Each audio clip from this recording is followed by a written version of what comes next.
Hello there, Seraphim17 once again, introducing you to my Rage Nightmare difficulty video walkthrough. This is the final part to mission 21, and we are salvaging the Ark equipment. So, this is the challenging part of the level because you've got enemies on multiple tiers, on multiple levels, attacking you, and there are also these explosive devices floating up that will randomly do a hell of a lot of damage to you, so just be very careful. And it's literally a process of elimination. You move down, you shoot whoever you can see, you move back into cover, you regen, you go back out, and you finish off the next bunch of dudes. And all this is clearing your way down here and being as careful as possible, because I died a few times on this area because I tried to rush it, and that's not what you want to do, because if you've not saved for a while, you're going to get fucked. So save frequently, play patiently, and hopefully you should have some success. And if you hear that scream, it means somebody's rushing you, and you need to put your shotgun on. But just look at that, the range on those explosive devices is horrific.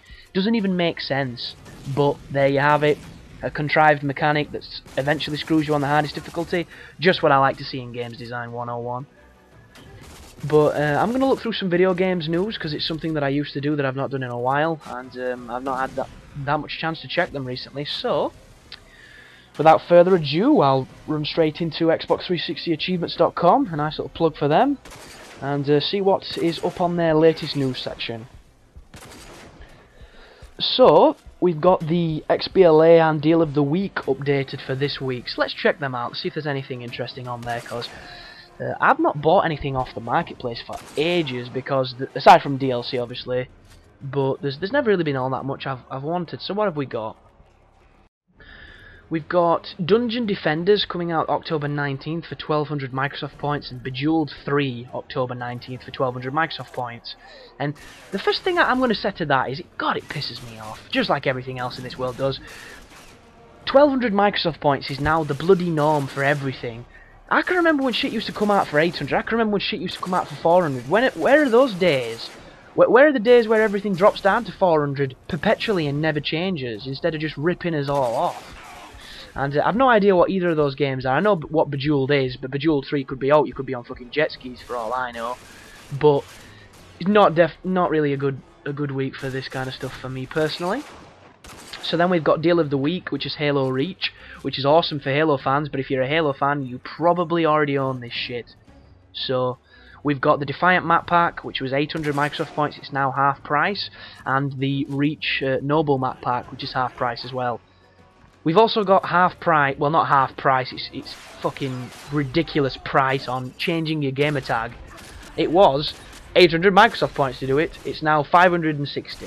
What is that the equivalent of? Changing a fucking email address. It takes 30 seconds on Hotmail. Why the hell do we have to pay for it, Microsoft?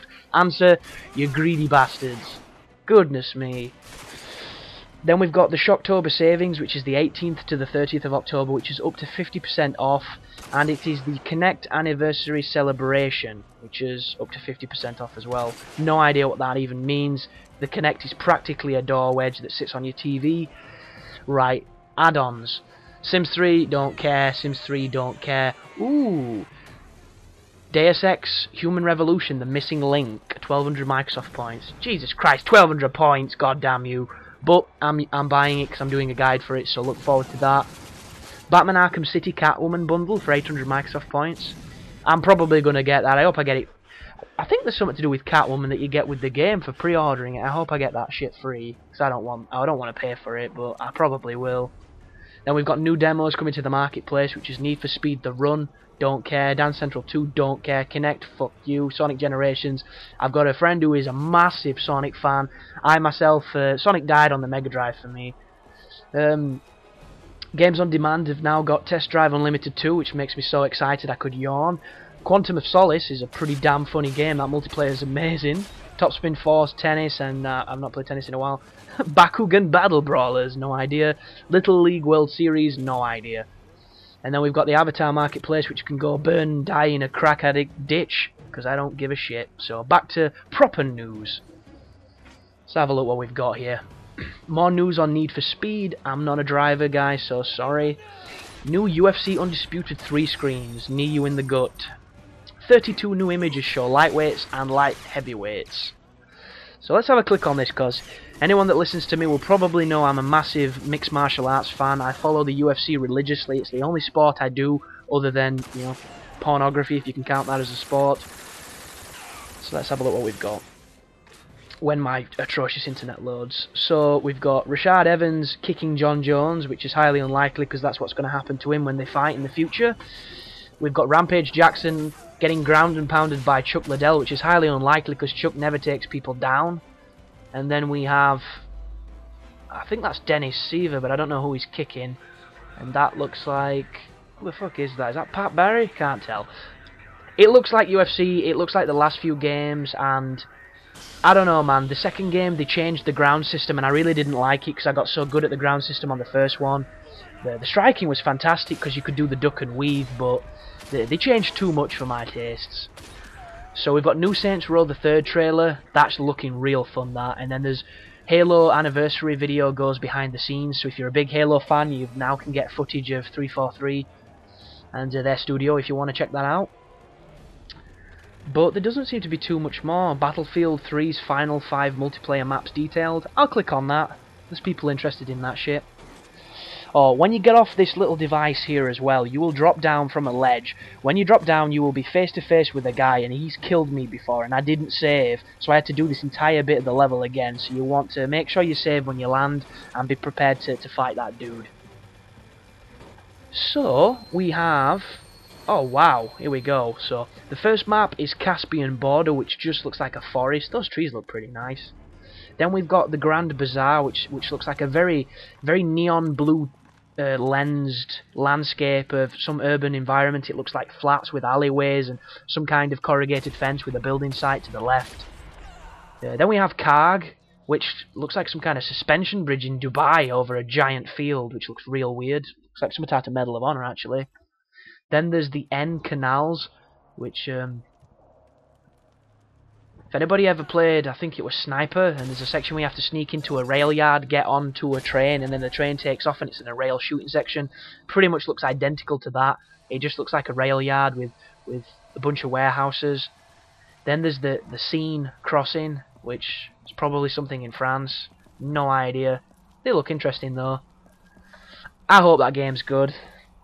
And unfortunately, I just get the feeling it's going to be disappointing for me personally. I do know there's going to be plenty that love it, but I just get that feeling it's going to fall short.